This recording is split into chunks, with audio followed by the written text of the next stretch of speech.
Hello, everyone, and good Tuesday morning. Now, last Tuesday morning, from this same parking lot, I rambled on for almost a half an hour, and then I realized that for some reason I hadn't been broadcasting, and I was all stressed out because I had a big bubble in my tire and everything else. So last Tuesday was literally a very stressful show.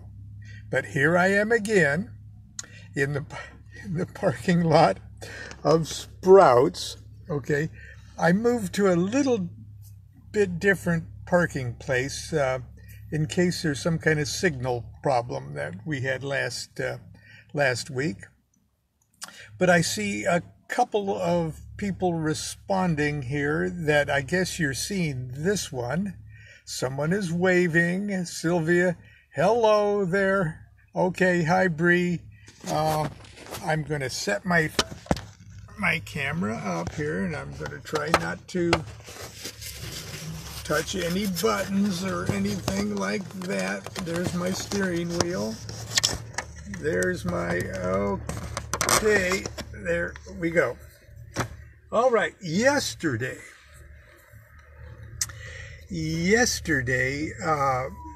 I read from an old Oyez magazine, our lodge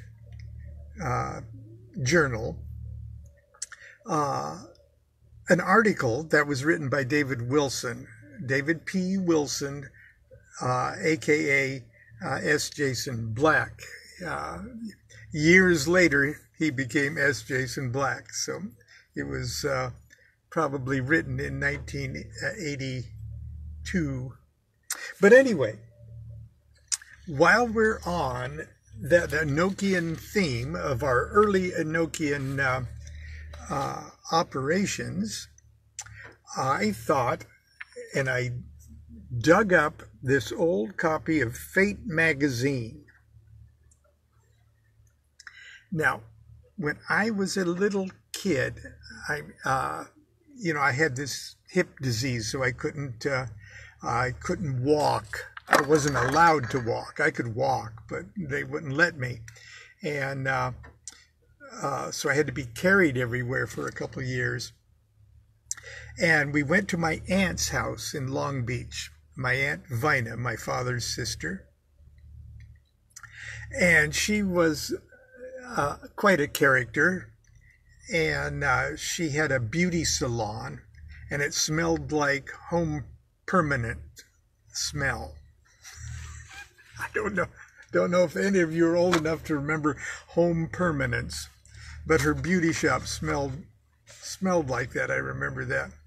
And I was crawling around her floor because I was allowed to crawl around. And she had a magazine basket by her chair. And she also had one of those pedestal ashtrays. She was a chain smoker. She smoked Cools. Killed her eventually. But I digress.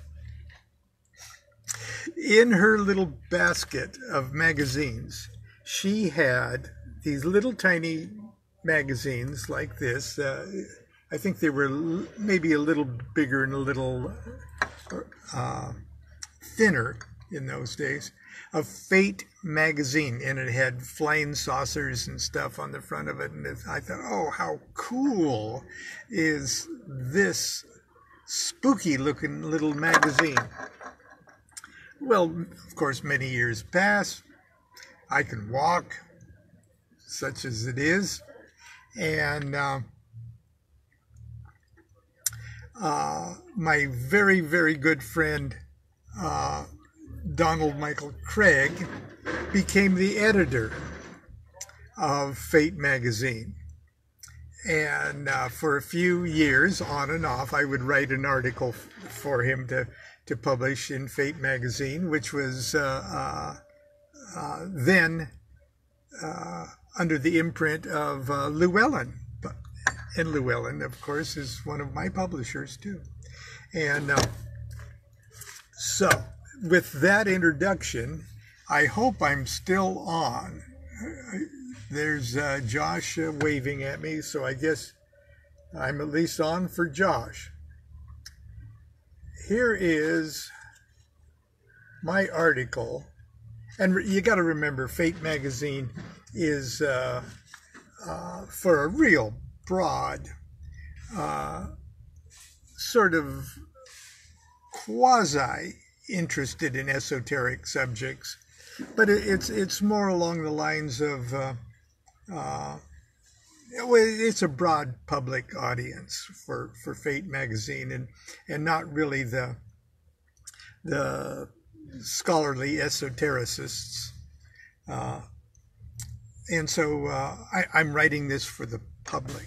Okay, so it's called Queen Elizabeth. There we go. Queen Elizabeth I, real live Merlin, holds key to reincarnation, is how they titled it.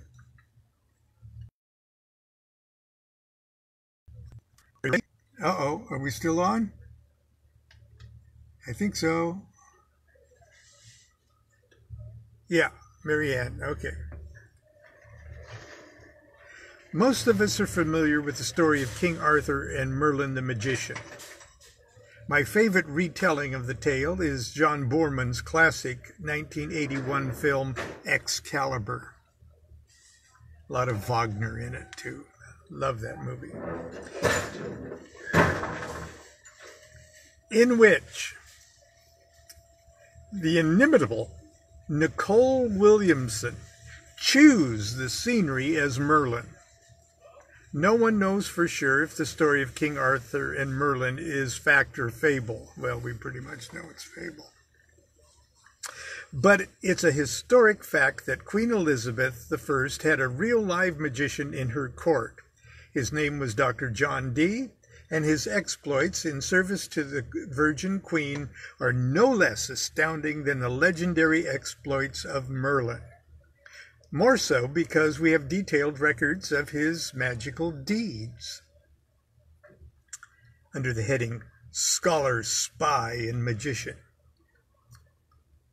John Dee, 1527 to 1608, was a true Renaissance magus, considered by many to be the greatest mind of his day. His library in Mortlake, England, housed the most extensive collections of books in the country, perhaps in the world. More than a brilliant scholar, he was the world's most celebrated and widely published mathematician. He was also master physician, chemist, engineer, geographer, theologian, and inventor. His maritime charts and navigational inventions helped make Britannia ruler of the waves. He even coined the term Britannia. Dee was the Queen's confidant and counselor from the very beginning of her remarkable reign. A master astrologer, he was allowed to choose the most auspicious date and hour for her coronation. Because Dee traveled extensively and could speak more than a dozen languages, Elizabeth enlisted his services as a spy. In fact, she called him her eyes, and as such, he would sign his secret dispatches to her with a symbol that represented two vigilant eyes shaded by a hand. Yes, Dr. John Dee was the original secret agent 007. A tidbit of historical trivia that did not escape the attention of former British intelligence officer Ian Fleming when he created his fictional super spy James Bond. Next time you're in Washington, D.C., be sure to visit the International Spy Museum, where some of Dee's espionage exploits are featured. It's really a cool place if you're ever in D.C. But John Dee was more than his Queen's James Bond. He was also her Merlin. Dee was a skilled and powerful magician who didn't hesitate to use his magic on Her Majesty's Secret Service. In 1588, when it was learned that Spain had launched her mighty armada to destroy England's fleet, Dee counseled Queen Elizabeth to keep her ships at bay, assuring her that a terrible storm would soon smash the Spanish armada to pieces. Or at least this is how the story goes. Okay. I digress for my Facebook audience. Okay. Remember, this is for Fate magazine. That is exactly what she did, and that's exactly what happened. Dee was credited with magically raising the tempest that saved England. The story of this event became instant legend. William Shakespeare, writing only 23 years later, would use Dee as the model for Prospero, the storm-raising magician in his play, The Tempest, under the heading, The Language of Angels. Not all of Dee's magical adventures were so well publicized. For over 300 years after his death, only a handful of people were aware of an even more bizarre chapter in Dee's life.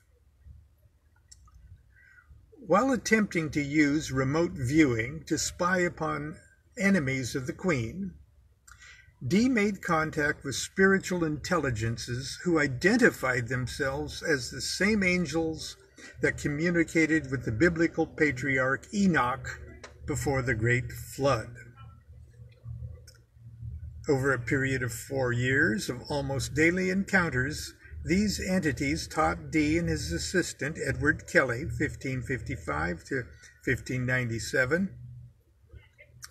when he fell from a tower while trying to escape where he had been held prisoner until he made gold. You really can't make this shit up. Okay, I digress. 1555 to 1597, the sacred language of the angels and the magical procedures to use that language to communicate directly with these powerful forces. And that's what I was talking about yesterday. Modern language experts, including the late Donald C. Laycock, who compiled an extensive dictionary of the angels' language, recognize this Enochian tongue as a bona fide language with its own grammar and syntax. When translated into English, the various angelic calls or keys that Dee and Kelly received from their angels are stunning in their poetic power and beauty. Space does not permit me to describe the complex methods by which the angels painstakingly taught their language to Dee and Kelly, but I do in my book, Enochian Vision Magic, in case you're actually that interested. But the story is the most remarkable magical tale ever recorded. And recorded it was. Dee took detailed and copious notes, many of which survive the centuries and are accessible today to anyone who is interested. Ironically, after spending years of receiving the tools and instructions for this marvelous system of angelic communication, Dee and Kelly seemed to have run out of steam before they had a chance to use it properly. It was as if they had received the blueprint for an automobile they never got to build and drive. After Dee's death, the bulk of his manuscripts found their way to private collections, the British Museum and the British Library, where they were preserved and catalogued, awaiting the day someone would recognize their significance and work the magic. In the late 1800s, someone finally did, and since then the Enochian genii have been out of the bottle. The Hermetic Order of the Golden Dawn was founded in 1887 by a handful of high-degree English Freemasons and Theosophists for the purpose of teaching its members the principles of occult science and magic. However, it was more than a school of instruction. It was an initiatory society whose ceremonies were designed to raise the consciousness of each member, step by step, so that he or she might better understand and safely utilize higher levels of occult information. During its short life, some very important and famous people were members of the Golden Dawn, including T. Eris, Annie Horniman, poet William Butler Yeats, and actress Florence Farr, and the notorious mountaineer poet Aleister Crowley. It is even rumored that Sherlock Holmes creator Arthur Conan Doyle and Dracula's Bram Stoker were part of the scene, although there is no hard evidence to prove this is true. The founding fathers of the Golden Dawn recognized Dee's Enochian material for what it was. They realized that with a little innovation and organization, they could pick up where Dee and Kelly left off and actually begin using the system to communicate with angels. Under the heading Calling Ladrum. Now yesterday, my talk was about David Wilson as our scryer, scrying a vision of the angel EHNB off of the Tablet of Union. And but the very, very first Enochian, which we would call an experiment, was off of the elemental tablet of Earth, and it was the Mars Senior Ladrum. Okay, so calling Ladrum. In 1978, as part of my perceived duties as master of a magical lodge, I began to teach what would become a 25-year, and now it's longer than that, class in our home in Costa Mesa. Eventually, I thought it time to host a series dealing with the Enochian system. We spent weeks constructing the various pieces of equipment and discussing the history and theory of angelic evocation. Finally, the evening came when it was time for us to contact our first angel. The procedure is pretty simple. Before beginning, one person is chosen to be the visionary contact with the angel, and the process is called scrying, or traveling in the spirit vision. For some people, this skill is remarkably easy to develop. Dee and Kelly used a small crystal ball and a black obsidian mirror to focus and manifest the presence of the entities. But many scryers simply close their eyes and see visions with the mind's eye. We were understandably nervous and a little scared the first time we attempted our contact. Our angelic subject was Ladrum, a rather highly placed elemental angel whose nature is of the element of Earth and the planet Mars. Our scryer was a class member, this is David Wilson, who always volunteered for our various psychic experiments, but as yet had had little success. He'd always say, "I see nothing. I get nothing. This is bullshit." Until this day. Following the Golden Dawn operating procedures, I performed the prescribed preliminary ceremonies. Then I turned on a small tape recorder and gave our scryer a copy of the appropriate call to read in the angelic language. I sat down behind him while he read it aloud. He did rather well, considering he had never read it before. When he was finished, he closed his eyes and took a deep breath. Nothing happened. I asked him to, and I wasn't surprised when he said that either. I asked him to read the call again. He did so, and after only a few seconds, he said, "I have a landscape.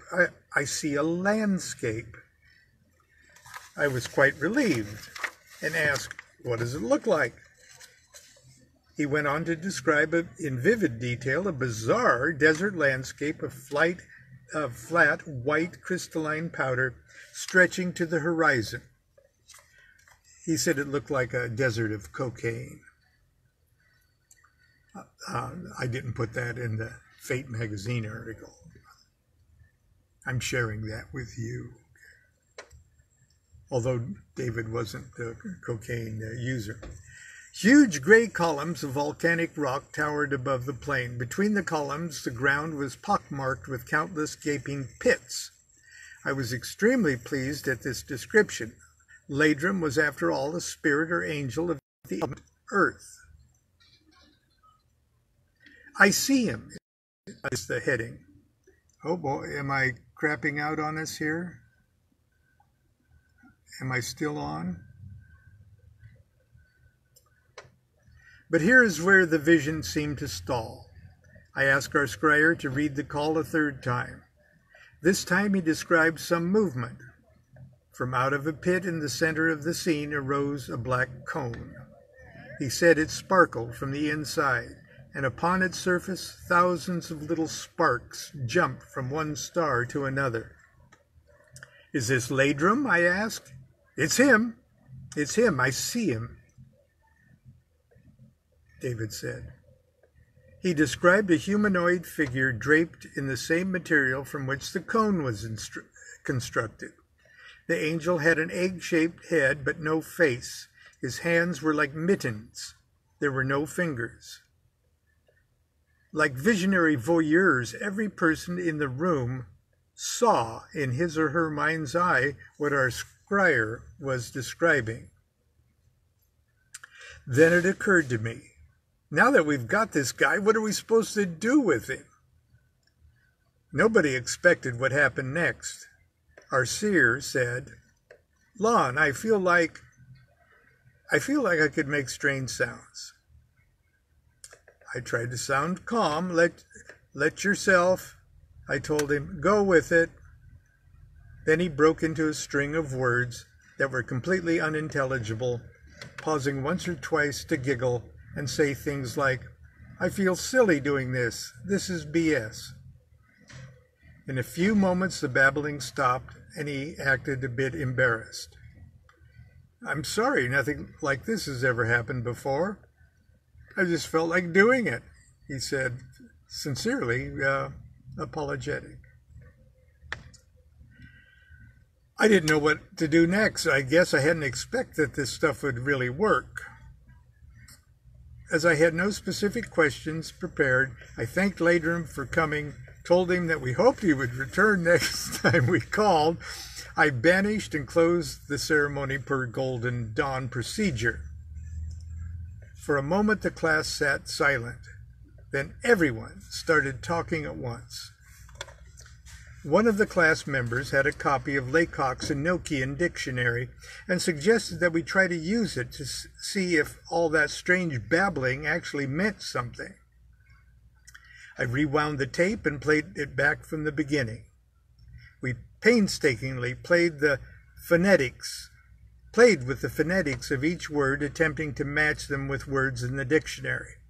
It took less than an hour to break the sounds into 3 strings of words and phrases that we found in the book. Spirit of Earth, first worshipper, friendly visit. Stretch forth hands, stretch forth and conquer, Spirit of Earth. Then the piece that we never could translate, and it ended with visit in peace. Our scryer insisted that he had not so much looked at an Enochian dictionary or read any of the calls before the evening, and I didn't doubt his truthfulness. Needless to say, we were all very impressed. At the end of the evening, it was agreed that from then on, the class would meet 2 times a week to continue Enochian workings. And for the next 3 years, that's what we did. So it goes on just a short ways, a page or 2 more, where I described EHNB and the fact that EHNB was very helpful in showing the scryer visions of previous incarnations. So that's hence the title of this article. But we more or less covered that material yesterday, and I don't want to rub your noses too deeply into Enochian.